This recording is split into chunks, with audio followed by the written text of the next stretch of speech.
Welcome into Behind the Brand podcast. I'm Adam Hayes. To my right is my co-host, Bob Paden. In the middle is our guest, Randall Cloe with Cloe Legal. Welcome in. Welcome. Thanks for having me. Thanks for coming. Happy Friday. Thanks for wearing your good pants. That's right.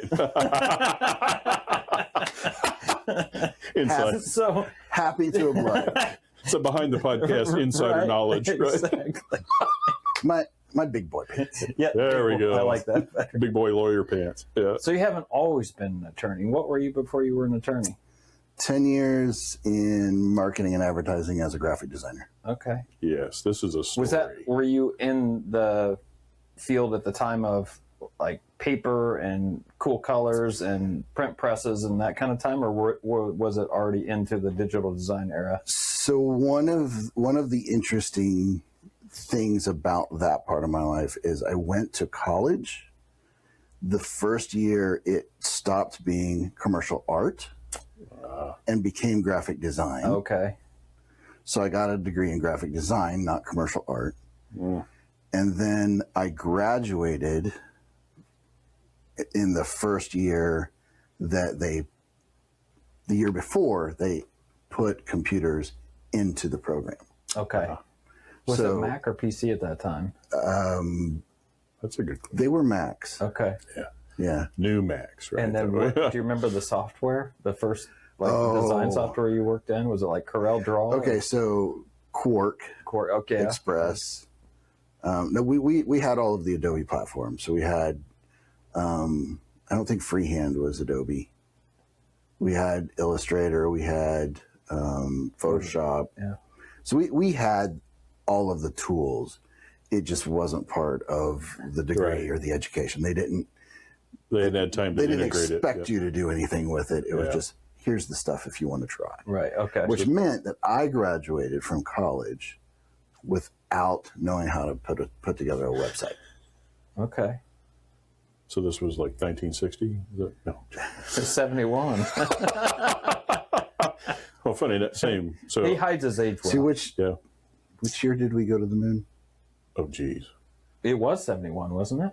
No, it was before It that. was before that. 67? 60. It was in the 60s. Yeah. All right. So, No, yeah. roughly when was it? So my career started kind of at the end of paper and commercial art dying. The beginning, certainly the end of printing presses had gone, and then we were into computers and computer arts for creation. And so you're weaving and bobbing along in your career, and all of a sudden lightning bolt hits you, and you go, you know what? I think I want to practice law. Tell us about tell that story, because you told it to me. Evolved to this. Okay, so I'm going to say that there was a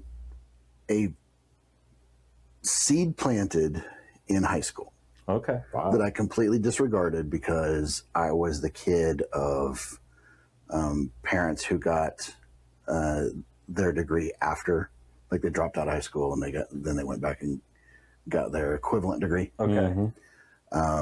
Everybody in my family worked in a factory, so college was not an expectation. The seed was planted, and there was just no world where it made sense that I could be an attorney. So, just Who was it that planted the seed? it was a senior year government class with a teacher, Mrs. Denny, who liked to speak in generalities. She would make very broad statements, which were based on a lot of assumptions, and I Drove you crazy? I was already ready to speak more precisely than that, and I don't know. I kind of made a habit of catching her in them. Oh. And she just, one day I had just sort of corrected her in a sense. And she just looked me square in the eye and said, pause. Everybody's quiet. Have you ever thought about being a lawyer? You're like, well, no. But I guess now just, maybe? And just didn't say anything else. She just let it sit. Let it sit. And I'm like, sorry. Yeah, I just dismissed that. Move Randall will on. see me after class. Yeah, it's like, 10 years of marketing and advertising. I'm finally, after 10 years, sitting down with clients. I'm listening to the pain point. They're telling me, you know, what they need. And then we're going back and we're envisioning things. And we put together an ad campaign and then we bring it back to them. And then you just see their face light up. And they're like, this is exactly what we were talking about. This will help us. That was my crack. I needed that.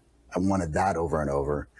I got really disinterested in going back to the computer and making the art to support it. Yeah. But you were really good at the strategy and the concept. Yes. I wanted to be the problem solver. I just wanted to do that. So you turned yourself into a creative director. yeah.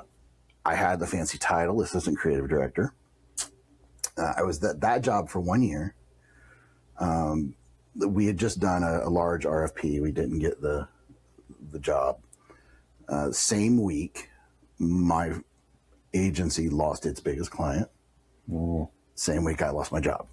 Wow. I was Wow. That was a busy week. I was the low hanging I fruit. thought we had a bad week this week. I guess. Yeah. So we had partnered with another agency for that RFP. I called him up. I took him out to lunch. We spent an hour at lunch. The first half hour, I'm just pouring my heart out. I'm like, look, you've done all of this great stuff. You're a bigger agency. I kind of want your job. Can we do a mentor-mentee thing? The next half hour, he tells me how long he had hated that job. Oh Wow. Secret, a little secret. Yeah. So naturally, I'm a little bit deflated, but I'm also a little bit bullheaded. So I'm like, okay, well, that's you. I think I'd love that job.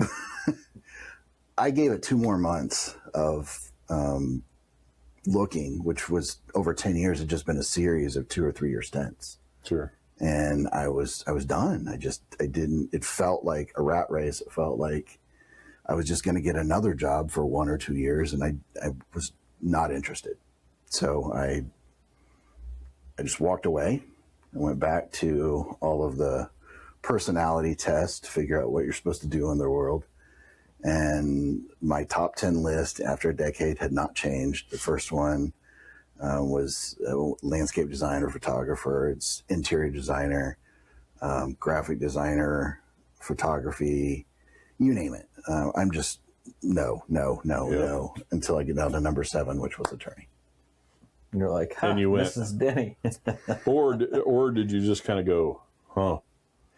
I mean, at that point. So there was, in that 10 years, job stints, there was a point where I was out of a job for 7 months and bullheaded at that point. I'm like, this is what I went to school for. This is what I'm supposed to do. It'll eventually happen. Lots of people would have just pulled up tent stakes and left right then. Right. At that point, which would be about 4 years prior, for whatever reason, that lawyer had circled back in my head. I didn't do anything about it. I didn't investigate it. I didn't go talk to lawyers to figure out what they actually do. But it just percolated. And then once I got to that point where I said, I'm done, I'm walking away from this, lawyer showed up. It was the seed, it was the percolated, and now it's like, do something.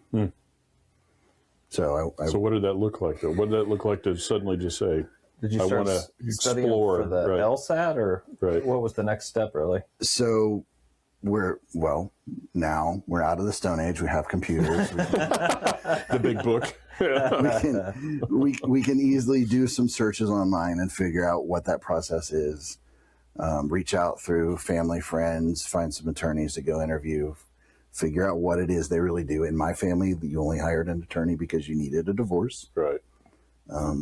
So I didn't really understand the full scope of Law. of lawyer's job until I looked into it. And then once I did, there was just something that clicked perfectly that I now know, because I can now look back on my past and I can talk clearly and succinctly about that problem solving. Right. There was something in the research process that told me that I could be the subject matter expert. I could be the problem solver, and that made sense. So I didn't think it was going to be as good as it has been, but I really felt strongly that it was going to be a great next step, and I just jumped. And I remember the last time, we had talked about this several years ago, that you found there was art in law. Oh, that phrase stuck with me when you said it, when we probably even first met. And I thought that was just really a neat way to put it, right? There's, people, maybe the average citizen, I don't know, who is law, it's all black and white, and you just do this. And, well, there's a whole spectrum of not just opportunity, but types of law, how you approach law, all those kind of things. I always remember having that conversation with you, which was really neat. 100%. It's creative problem solving. Yeah. You just happen to have this and if you can, toolkit. If you can think outside of a box, which is all they ever tell you to do in the creative world, is just think differently, be different. If you can do that, then you have an opportunity, a chance to bring something into view that person or those persons hadn't considered before. Anytime you can make more pie, awesome. Right. You can take two people that are just completely At odds and introduce, well, what if that? And that makes your world better and your world better. Pie for you. Pie for you. Yeah, right. So there's a lot of room for that. Nice. So what's your focus area now? And how long have you been practicing? So 13 years. Okay. Got out of law school, hung the shingle, started, and started something like a threshold lawyer. I took a whole lot of what walked over the threshold. As we all do. But one by one, I was just ruling things out. I took one criminal law matter, never again. I took one probate matter, never again. If it didn't speak to me, if it just felt foreign, if it felt like factory work. Yeah. I just tried it and I moved on. So by elimination, I get down to a point where about 5 years in, 6 years in, I'm pretty sure family law is not where it's at. So a lot of emotions in that. I start dropping those things off. And then when I look at what I really enjoy,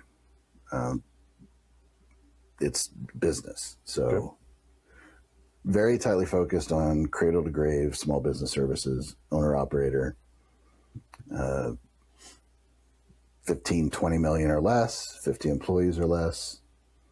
And it's closely held. So it's working with an owner. Private owner, family businesses. Absolutely. Yep. All the way to transaction and exit. So hopefully. Yeah. Yeah. The practice that I'm building over time, I'm 13 years in. I expect to be doing this at least as many more. So I'm looking at about a 25-year run. I want to leave behind a law practice that serves those businesses cradle to grave, and at the grave consideration is able to keep that small business in our community, keep that small business churning by helping them transition to new ownership. Nice. In the meantime, if owning a business is what they were always meant to do, and 3 years in they want to go buy another business, and then they want to go buy another business, and they outgrow me, so be it. I'm happy to help with that. Yeah. Nice. Awesome. Let's go!